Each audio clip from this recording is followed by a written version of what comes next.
ये खबर पारुल यूनिवर्सिटी द्वारा प्रस्तुत की गई है। पाकिस्तानी आतंकी मोहम्मद उस्मान जट उर्फ चाइनीज स्लीपर सेल बनाने आया था, लेकिन कश्मीर देखकर उसका मकसद बदल गया। आतंकी जट अपने गंजेपन से बहुत परेशान था और उसने श्रीनगर में रुककर गुपचुप अपना हेयर ट्रांसप्लांट कराया। आतंकी शिविरों में उसे भारत और कश्मीर के बारे में जो बरगलाया गया था वो पूरी तरह झूठ साबित हुआ। फर्जी आधार, फर्जी कार्ड, पासपोर्ट बनाकर भागने की फिराक में लगे लश्कर आतंकी को पुलिस ने गिरफ्तार कर लिया। नमस्कार, मेरा नाम है अंशुल शर्मा और आप देख रहे हैं दैनिक जागरण। आज हम आपको एक ऐसी खबर बताने जा रहे हैं जिसे सुनकर आप हैरान रह जाएंगे। पाकिस्तान से भारत में तबाही मचाने और स्लीपर सेल का नेटवर्क तैयार करने आया एक खूंखार आतंकी कश्मीर के हालात देखकर दंग रह गया। आतंकी कैंपों में उसे जो सिखाया गया था, यहाँ आकर सब कुछ झूठ निकला। इसके बाद उसने आतंकी मंसूबों को छोड़कर श्रीनगर में क्या किया, इसकी पूरी कहानी आज हम आपको इस वीडियो में बताएंगे।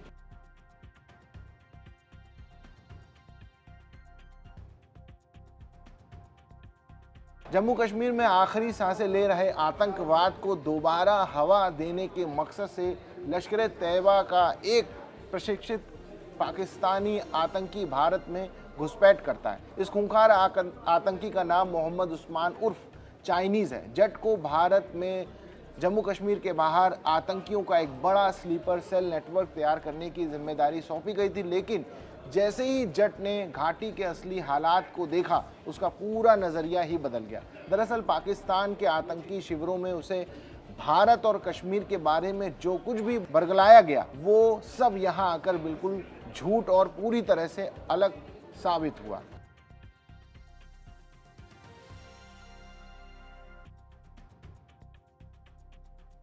मोहम्मद उस्मान जट पिछले कई वर्षों से अपने गंभीर रूप से झड़ते बालों और गंजेपन की समस्या से बहुत ज़्यादा परेशान था। वो काफ़ी वक्त से अपना हेयर ट्रांसप्लांट कराना चाहता था, लेकिन उसे हमेशा यही लगता था कि हेयर ट्रांसप्लांट कराने की ये आधुनिक सुविधाएं सिर्फ पश्चिमी देशों में ही मिलती हैं और वहाँ इसके लिए बहुत ऊंचे दाम चुकाने पड़ते हैं।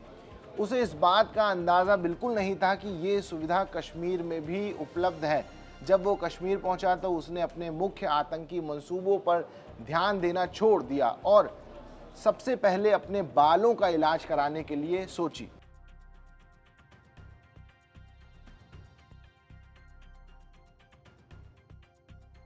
भारत की सीमा में अवैध रूप से घुसने के बाद जट श्रीनगर की ऊपरी पहाड़ियों में जाकर रहने लगा था। वहां उसकी मुलाकात दो अन्य पाकिस्तानी आतंकियों से हुई, जिनके नाम जरगाम और अब्दुल्ला उर्फ अबू हुरैरा थे। इनमें से अब्दुल्ला उर्फ अबू हुरैरा को लश्कर तैयबा का सबसे पुराना आतंकी बताया जाता है। जट की इस समस्या को देखकर जरगाम उसे श्रीनगर के एक स्थानीय दुकानदार के पास लेकर गया। जरगाम ने उस दुकानदार से जट के बालों का हेयर ट्रांसप्लांट कराने में मदद मांगी। वो दुकानदार जट को श्रीनगर शहर के भीतर ही स्थित एक क्लिनिक में ले गया।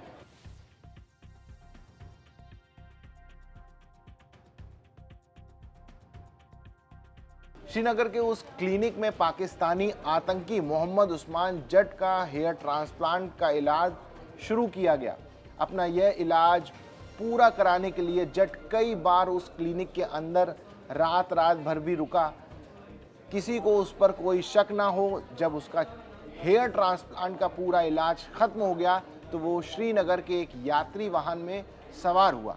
वो यात्री वाहन से जम्मू के रास्ते होते हुए सीधा पंजाब के मलेरकोटला पहुंचा। मलेरकोटला पहुंचने के बाद उसने वहां छिपकर अपना वक्त बिताया।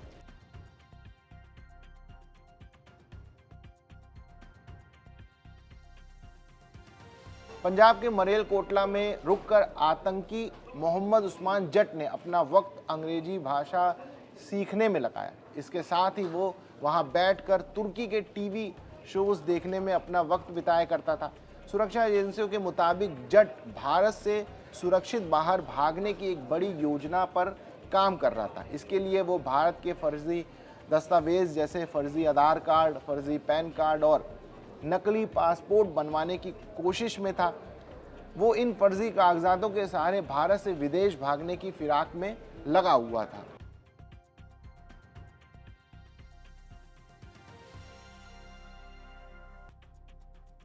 अधिकारियों और जांच एजेंसियों के मुताबिक मोहम्मद उस्मान जट ठीक उसी तरह भारत से भागने की योजना बना रहा था जैसे उमर उर्फ खरगोश भागा था।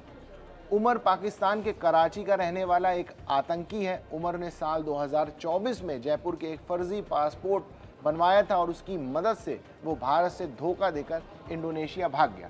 वो शातिर आतंकी उमर अभी मौजूद समय में किसी खाड़ी के देश में छुपा हुआ। जट भी बिल्कुल उसी के रास्ते पर चलकर भारत से विदेश रफू चक्कर होने की तैयारी कर रहा था।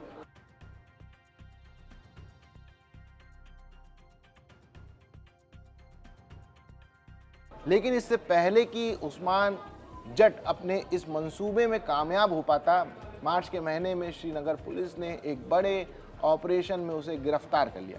पुलिस ने लाहौर के रहने वाले इस लश्कर आतंकी जट के साथ उसके साथी अब्दुल्ला उर्फ अबू हुरैरा को भी धर दबोचा है। गिरफ्तारी के बाद अब सुरक्षा एजेंसियों ने जट से कड़ी पूछताछ की है तो उसकी निशानदेही पर श्रीनगर और उत्तरी कश्मीर में सक्रिय लश्कर तैयबा के ओवरग्राउंड वर्सेस के एक बहुत बड़े नेटवर्क का पर्दाफाश हो गया है।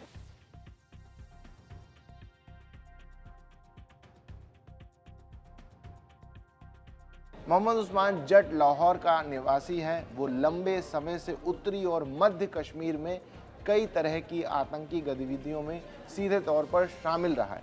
चूँकि ये पूरा मामला सीधे तौर पर देश की सुरक्षा और बड़े अंतर्राष्ट्रीय आतंकी नेटवर्क से जुड़ा हुआ था, इसलिए बाद में इस पूरे मामले की गंभीरता को देखते हुए इसकी आगे की जांच NIA यानी नेशनल इन्वेस्टिगेशन एजेंसी को सौंप दी गई। NIA अब इस पूरे नेटवर्क को खंगालने में जुटी है। तो उस पाकिस्तानी आतंकी कहानी जो भारत में तबाही का नेटवर्क बनाने आया था, लेकिन यहाँ के हालात देखकर खुद को बदलने और बाल उगाने में व्यस्त हो गया। आखिरकार सुरक्षा एजेंसियों ने उसे दबोच लिया। इस पूरी कार्रवाई पर आपकी क्या राय है, हमें कमेंट्स में बताइए। देश दुनिया की बाकी खबरों को देखने के लिए देखते रहिए दैनिक जागरण।